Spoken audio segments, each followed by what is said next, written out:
But, you know, here we go, I guess. We're ready to hop into it. I think map 2 on Dust2 is ready to rock and roll. Whoa, Daniel Chaniel, it's time to see if Entropiq can murder TeamOne here again on their map pick. Daniel Chaniel, please never say that one again. It's coming out at least once every broadcast. Yeah. I feel like it has, yeah. I still don't like it, but we'll roll with it. It's great. You gotta come with the one for me now. Yeah. That's the one. Yeah. Well, I'll have to think on that one. As aggression towards mid from the TeamOne, or from the Entropiq side rather, has actually benefited them pretty well early on. Bomb. Now down. TeamOne, yeah, they're answering back, and the bomb drop towards mid. They have to commit towards this mid fight. Forrester jumps around, doesn't actually find the bomb because he gets fully blinded up. But Crad does find Mold, who was trying to go for a sneaky little peek on the flank there. Instead, he loses his head, loses the man advantage for the TeamOne side, and it's 2-on-2. Entropiq just don't care about the bomb anymore, really. They're flanking all the way around through long. Oh, PRT! There was engagements towards long, and he thought they'd maybe scarp, because I don't think anybody was watching that bomb. But now, with the noise heard, Crad's just going to head on in towards that B site. Obviously, they know the other players towards A as well, and Forrester, with the inside that B site, can get that bomb planted, surely. As Crad runs distraction towards A. Oh, this is just... What is going on? Cat and mouse. It is cat and mouse. It looks like Crad has an idea about where Pesadeo is, but can't quite ahead the first time of asking. Gosh, this is tense. And the bomb is still yet to go down, by the way. It's only now going to get planted. That's given lots of time for PRT to clean up Crad. And that is the rotation path they weren't looking for. I think Forrester was waiting for Crad to get that kill so they could then pinch out on PRT together. But now the 2 versus 1 in the pistol here, as the headshots need to be thick and fast for Forrester, but he and himself gets pinked down early and can't quite finish the job. That all comes down to that engagement on the A site there with Crad and Pesadeo. And the fact that Crad then commits to try and help his teammate without considering PRT is ultimately what costs them the round. And TeamOne will slither away with a pistol. So already starting off this map better than they have done in the previous one, even on both halves.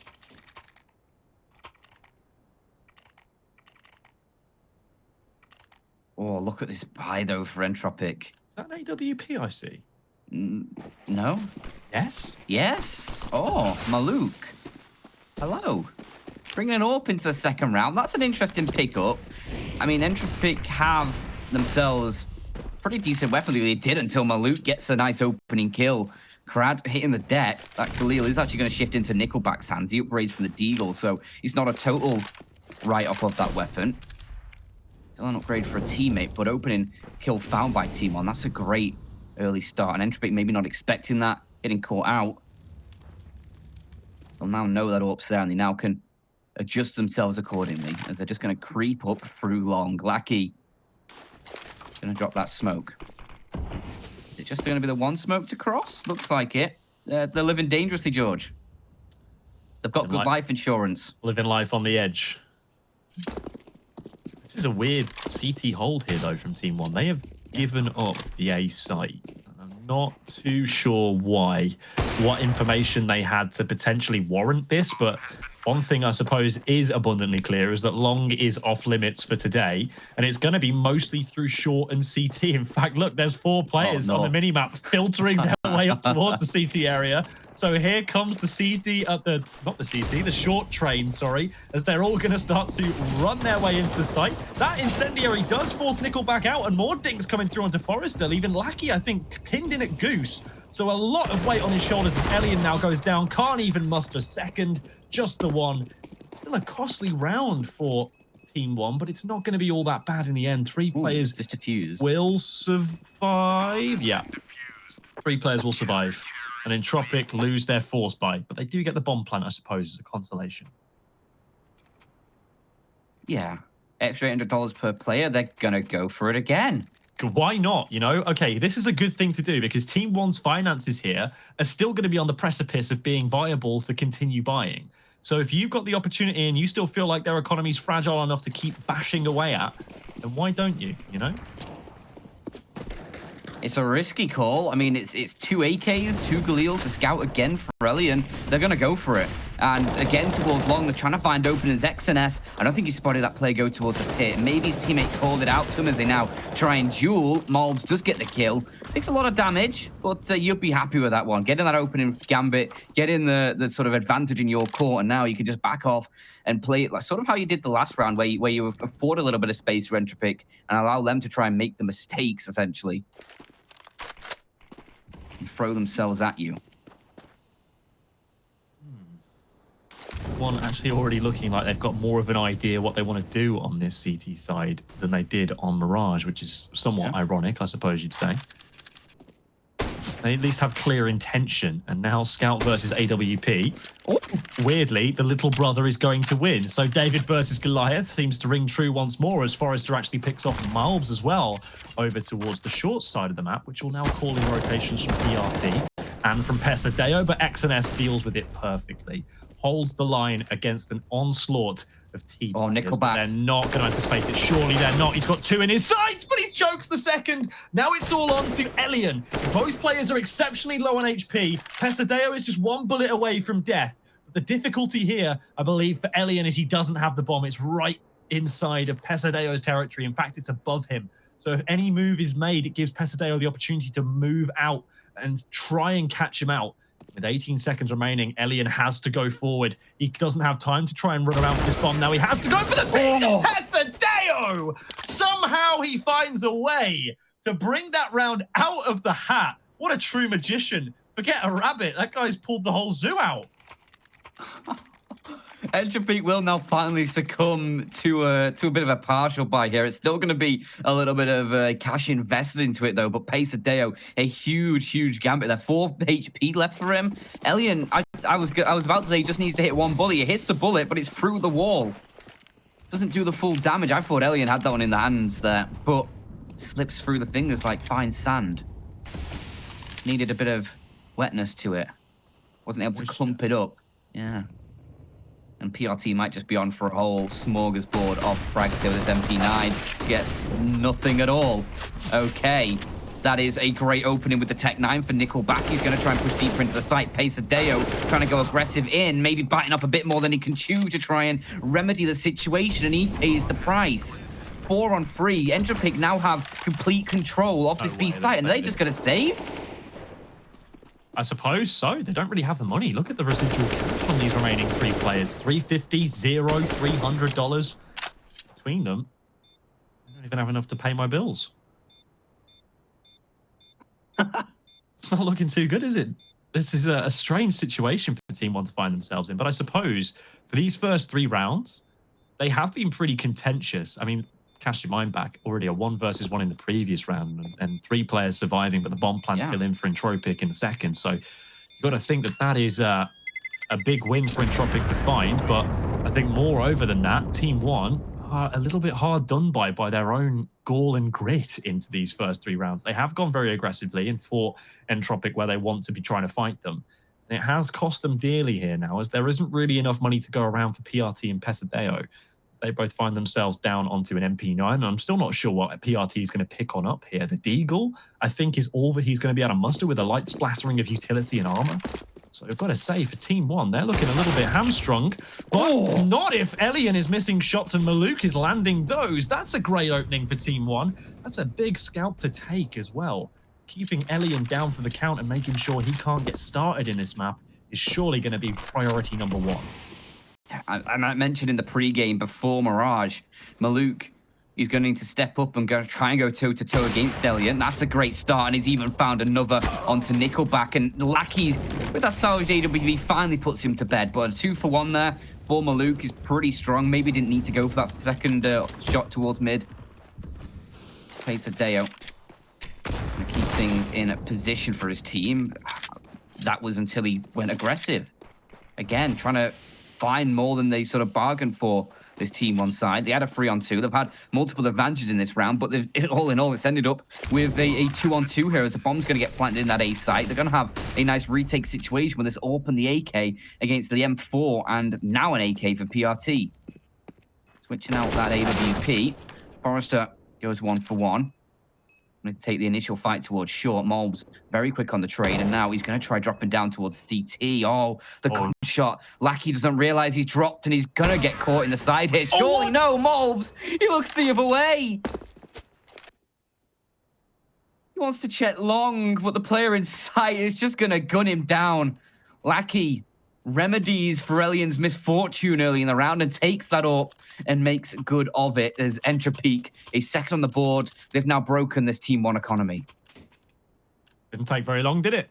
2 rounds is all it took, and they're right back in with an opportunity to seize control of this T side. Entropiq, you've got to say, been hard fought by all means, but they've seriously got something to work with now. All waiting for this flashbang, I suppose it's about to come over, but they're going to swing at the same time. The flashbang does little to deter Forrester, who's just going to hold Mouse 1 all day long. 4 kills, and then Elian will deprive him of the ace. But even still, it's a quick and swift and painless round, I suppose, for Team1. They don't have to worry too much about the past when they can look forward to the future. And Maluk on the AWP once more.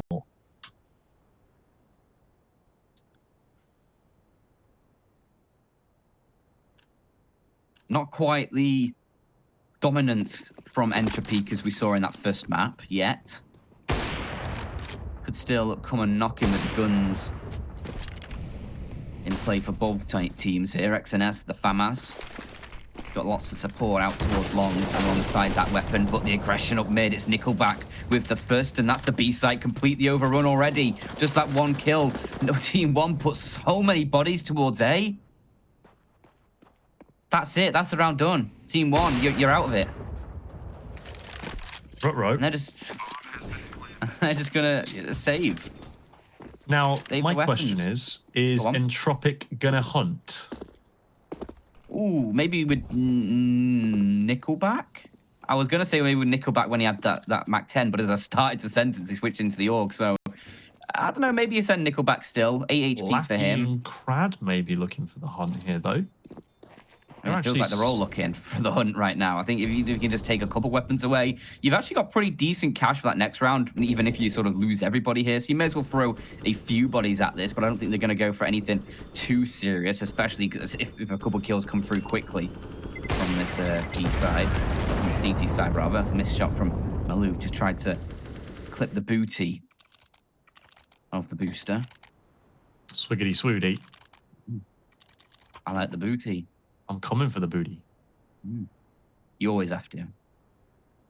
Sometimes that's always the case. It's the most voluptuous part of the T model. Yeah. So sometimes Elite Crew got them thick thighs. They do, you know, they and do. delightful eyes. Aw. At least you look to what the true beauty inside of the Elite Crew. I don't think... Honestly, they're just very misrepresented. Yeah, it's just all one big misunderstanding. They just want to be involved. Oh, this isn't great for Crad. He's actually going to burn down. Trades his own life with XNS, but not before Forrester can make good on the promises that he made to his fallen comrade, as they now look to try and imbue themselves inside of this A site. But the AWP on the cross is very ready and waiting. Oh, the Maluk will bomb. not miss. And Pesadeo is actually coming behind. You're right. The bomb's on down, and now there's a pinch coming in. It's Lackey who's going to try and do a lot here, but he's going to get caught out. Surely he gets caught out. No, he does not. He manages so beautifully, holds the line against 2, and now leaves Maluk with the AWP to figure out what he's got to do. And he knows that it's going to be heading towards B, so he's just trying to curtail it all the way over there as fast as he can. Surely he's spotted on the cross, and he will be. Lackey, the presence of mind and great mechanical play in that mid-round to find 3 frags in a dire straight situation, now relegates Team1 back onto pistols, or at the very least a half buy here. This is dangerous stuff now for the Brazilians. They could find themselves caught in a bit of a time loop, like Doctor Strange at the end of it. They've come to bargain, and it's not going too well, Dan.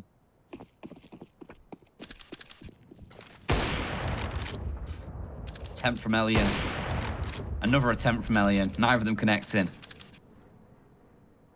he going to have a third bite at the cherry?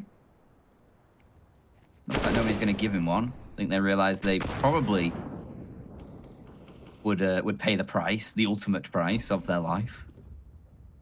It's already a kill found. Forrester is having a great game. 10 and 5 for him.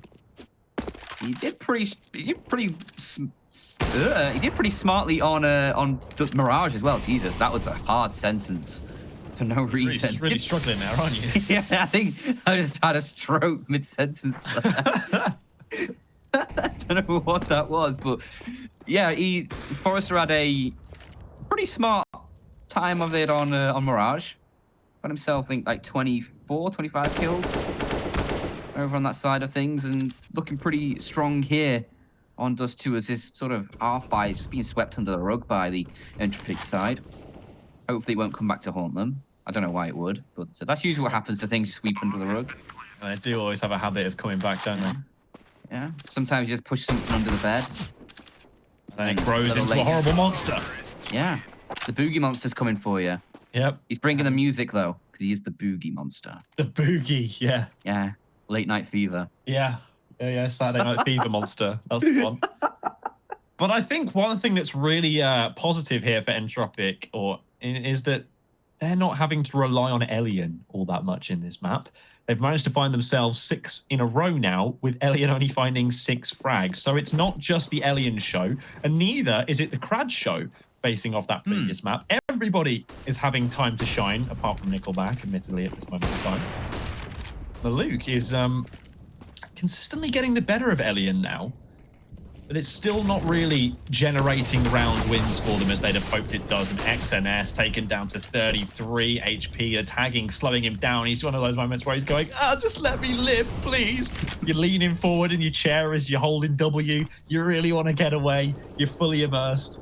But unfortunately, for the Entropiq side, they're not able to confound the advantage that they've already lost. So here for Entropiq, it's going to be a big task to make sure they don't give anything else up to Maluk. But unfortunately, Nickelback is playing for the other side here. He's not really too happy about that.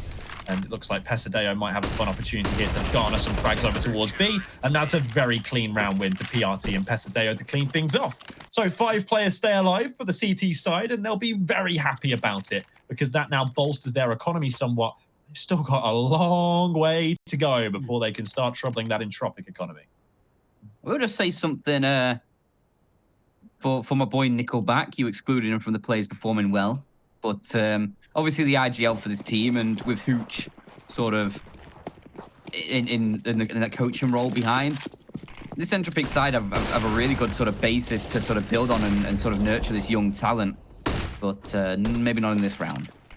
Maybe not in this round, because the aggressive push out towards long is rewarded with a 2-man advantage for TeamOne, and just so much damage being inflicted to Entropiq, and they've hardly seen anybody. I don't think they've seen anyone at all, because the first 2 kills I think were through the smoke. That nade just dunks down on them from the heavens. It's like a precision airstrike. TeamOne saved up their kill streaks, and now they decide to use them.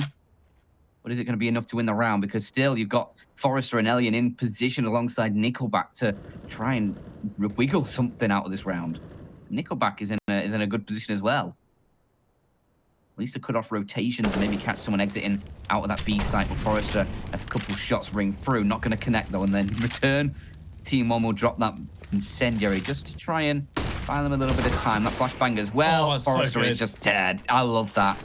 Great little bit of teamwork there. Nickelback starts to get something going towards mid, but still a 2-on-4, and with such limited HP for these last 2 players, it's going to be done relatively soon, I think. 35 seconds on the clock for them to try and do something, and Mobs is in position towards top mid to catch Elian on the rotation. No way he even thinks about this. Yeah. Yeah. Right on cue. Nickelback's wondering what happens. What do I have to do now? Can I kill myself in any way? I do have a Molotov. Wants that loss bonus, I suppose. But I suppose with the amount of money that he has got in residual cash as well, it's actually worthwhile for him to save here. Like, he can keep up the AK, and it's not too bad about him not getting the full loss bonus into this round. I mean, it's only $1,900 at this current time for Entropiq, so I don't think it's going to be too terrible. Just needs to make sure he doesn't die after time. That would be worst case scenario, and I think he's weathered the storm of that now. Yeah, nobody's going to be in close enough proximity to take him down. So the in-game leader makes a wise decision and gives his team the opportunity to now come in for buy number 3 in a row for Entropiq whilst losing. So this is going to be an interesting state of affairs as Maluk gives the tip of the hat to go to Pesadeo and say, right, double AWP time, I think, fellas. Let's just go for it. We'll share the duties with you. Yeah, tips for Dora, milady. It's time to get the double AWPs out. And hopefully this can provide an opportunity, but not for Pesadeo. This time, Elian, now he's not up against Maluk in middle, has been able to find the opening frag.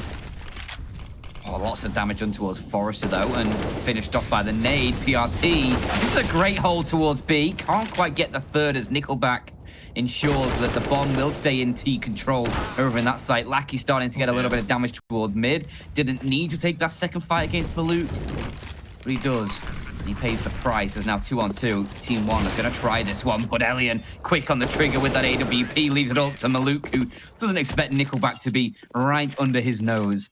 As Entropiq, 7 on the board, they deny TeamOne the tie game for now, and will be searching for this this lead at halftime. Obviously, you've got this sort of full investment from TeamOne. It's not going to be perfect, although it's looking pretty decent. Pesadeo is going to be a little bit light in utility, as is PRT, but the AWP, 4 rifles, it's enough to work with, and it's enough to try and find you a 6, but you need to try and get something going early. You don't really have the utility for a couple of these players to try and hold out for a long time, especially considering it's PRT alone towards B. And all he has right now is a flashbang. Yeah, not really too happy on utility, is he? He's not going to have too much to slow them down right here, but he does have some assistance, I believe. That is Pesadeo helping him out as they realise.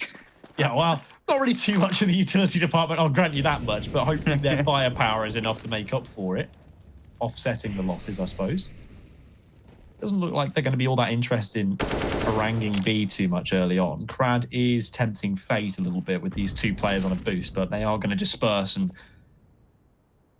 meander back into the site. Maluk just going to try and keep control over the short position, leaving long to the duty of the mobs for now.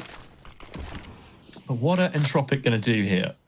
Well, for the time being, it looks like they are actually going to re-angle and re-aggress towards this B hit. The smoke now finally dropped. The flashbang, the lone flashbang, going to be drifted towards middle. And Forrester will expertly dodge that one, anticipating a player on the edge of the smoke. But unfortunately for him, it's XNS. And XNS has got the better of him this time. More smokes towards the door that Pesadeo hopes to get in front of, but unfortunately can't risk just barreling through this, as players are now all over the place. He's getting caught on his teammate. It's messy, it's not clean.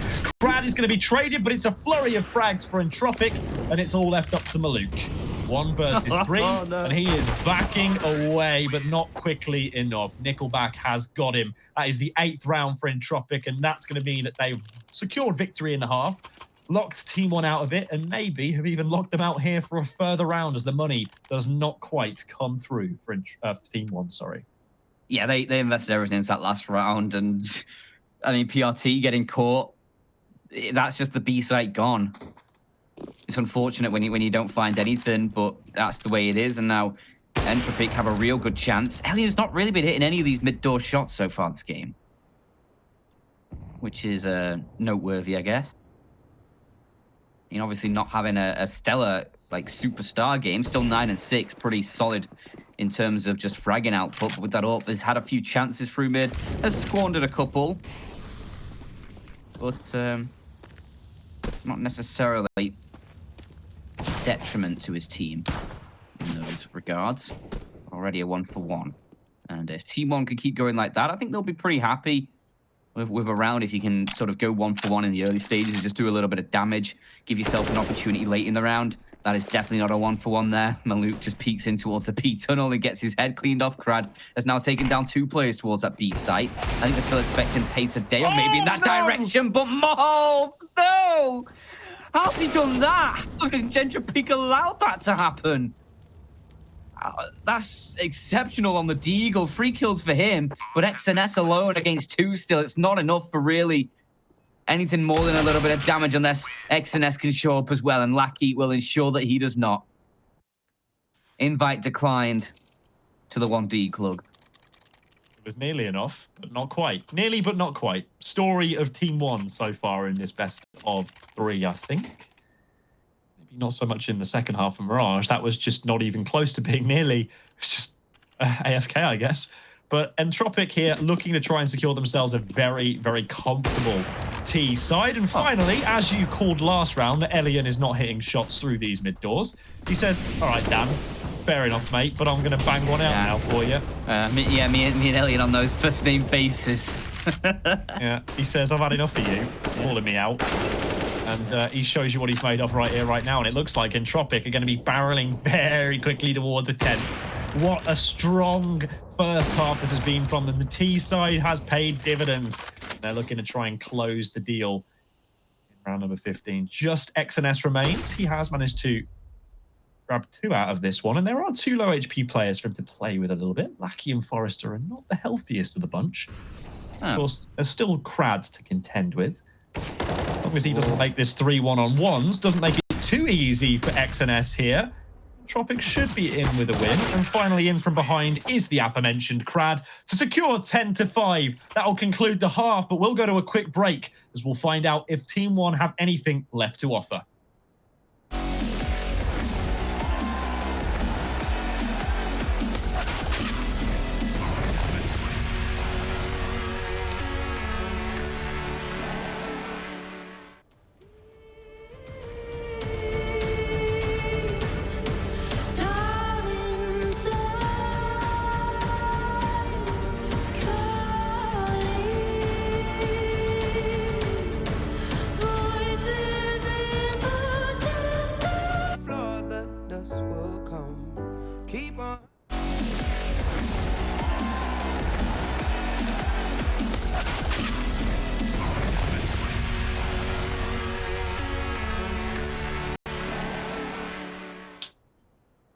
Welcome back. Second half about to get underway between these 2 teams, and TeamOne are certainly on the back foot. And those odds, George, they're not too promising, are they? Yikes.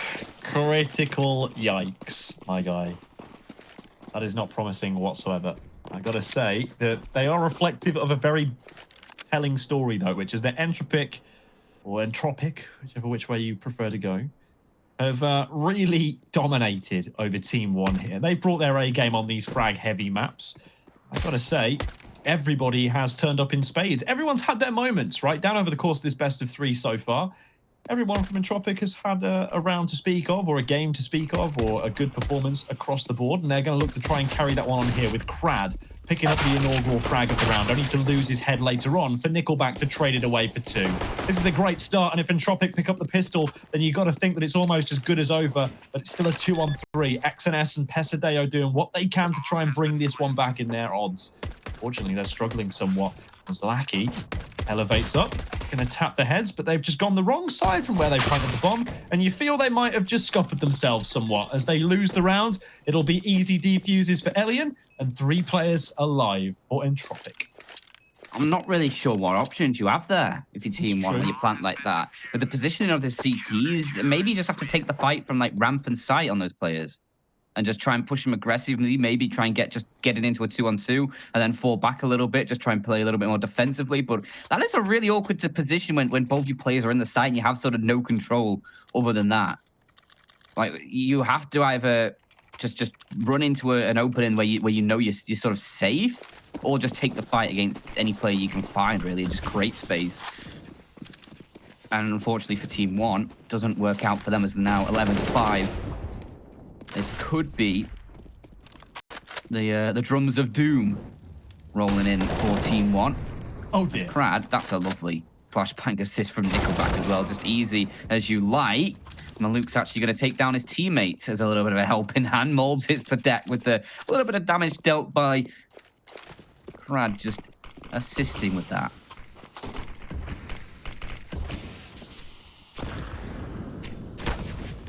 Oh, okay. Doesn't quite spot it. Double smoke on the cross, and there's still a gap in it. So not the best of approaches here from TeamOne. It seems to be a bit of an error, but they've managed to make it work. They've transitioned now 2 players into the site for the bomb plant to start being progressed upon. Unfortunately, that's not really going to last, though, is it? Because they've lost 2 players right away. Pesadeo, whilst he's able to get one nice one, is inconsequential in the end. His powers have doubled since the last time we faced Count. As a result of it, twice the pride, double the fall.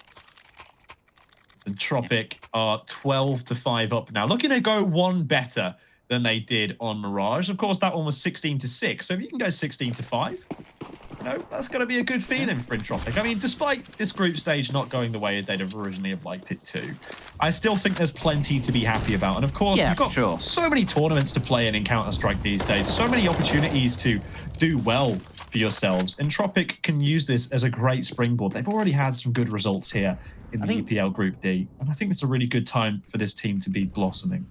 I think both of these teams can use this as a good sort of leverage. Obviously, TeamOne been over. Oh, that was a lovely shot from Elian. But TeamOne have been obviously majority playing over in the sort of Americans, and you don't sort of experience European Counter-Strike until you come and play it. And obviously, they've been dealt a group which obviously has sort of Liquid Fury in it as well. But obviously, you got Nip, Gambit, and Entropiq in there. So some teams that you're sort of not used to, but some close games for sure for both these teams as well. Some nice results, some good performances, individual and team based. That'll certainly put these sort of players on the map. Yeah, absolutely. And I think a good thing as well, obviously these teams are not considered to be like top tier Counter-Strike teams at the moment. At present, they are, top 20, in TeamOne's case, top 40. And I think Entropiq is I think Entropiq's like a solid top 20 team as well. Yeah, that's what I'm saying. Entropiq's top 20. I think they're 18th currently seeded. They're definitely on the ESL Pro Tour. I think you said it your opposite way around. Yeah. So top 40 for TeamOne.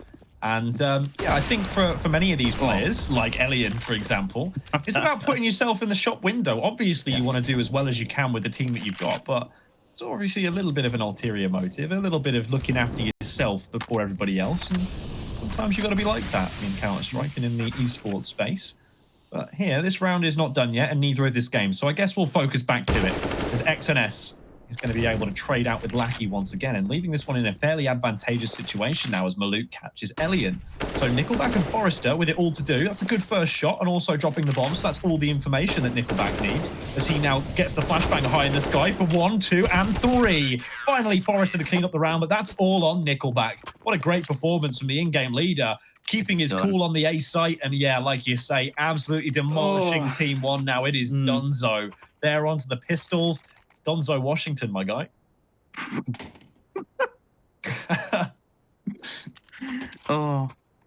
You just reminded me of something, because we're just going to be against the pistols here for the Entropiq side. But is Washington on Mount Rushmore? What? Oh, it's in George Washington. Oh, it's like, what is the city on? No. I believe so, yeah. Yeah.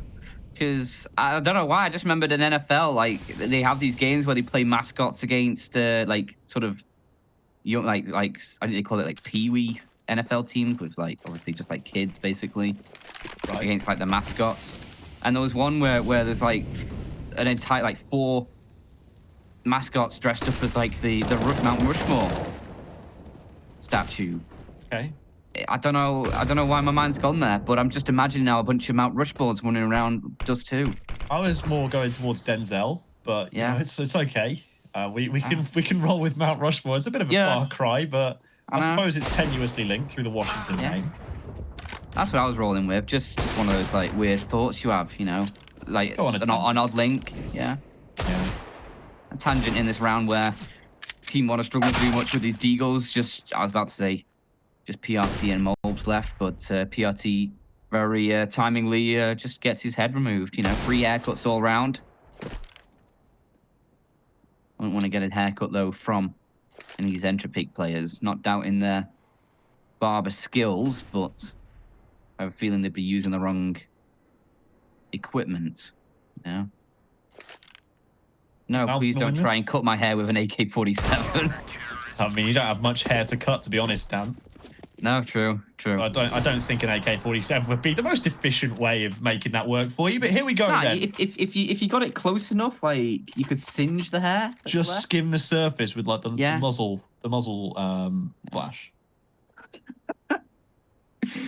Yeah, I mean I'm not gonna put my head on the line. No, maybe someone else will. I mean, like that sounds like a very like jackass thing to do. Yeah. Well, George, one potentially final round to come through. Yes. It's TeamOne who have invested everything they can into this last potential round. As 4 AKs, the AWP for Maluk, who's had to concede a lot of utility to get that one through. But nobody really on TeamOne has sort of been a standout performer here on Dust2. They've all sort of just been middling together.